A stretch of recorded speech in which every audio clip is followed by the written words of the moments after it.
দিনের বেলা চুরি করতে এসে গৃহকর্ত্রীর হাতে নাতে ধরা পড়ল চোর। আওয়াজ শুনে এলাকার বাসিন্দারা ছুটে এসে ঘেরাও করে রাখলো সেই দুষ্কৃতীকে।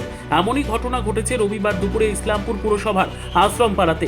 আশ্রমপাড়া দিশারি সংঘ সংলগ্ন এলাকায় বাসুদেব দাসের বাড়ি। তার বাড়ির সামনে রয়েছে একটি মন্দির, আর সেই মন্দিরের দরজা খোলা থাকা এবং বাড়ির সামনে কেউ না থাকায় সেই সুযোগে দুষ্কৃতী মন্দিরের ভেতরে ঢুকে পড়ে এবং সেখান থেকে পিতলের বালতি এবং বাসনপত্র সহ বেশ কিছু মন্দিরের সামগ্রী নিয়ে চম্পট দেওয়ার চেষ্টা করলে সেই মুহূর্তে হাতে নাতে ধরা পড়ে যায় দুষ্কৃতী।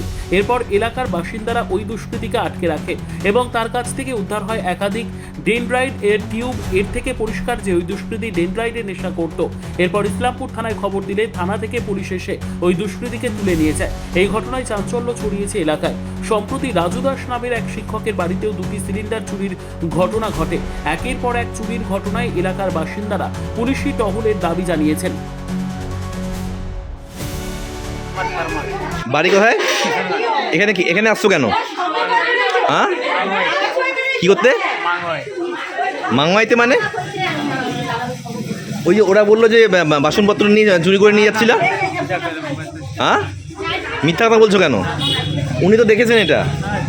ওই যে ঘরের থেকে বাসন বার করছিল, দেখছেন, তুমি মিথ্যা কথা বলছো?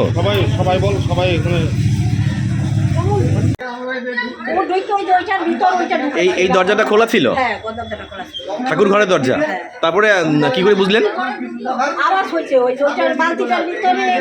পিতলের বালতি আর প্রদীপের গাছা। হ্যাঁ,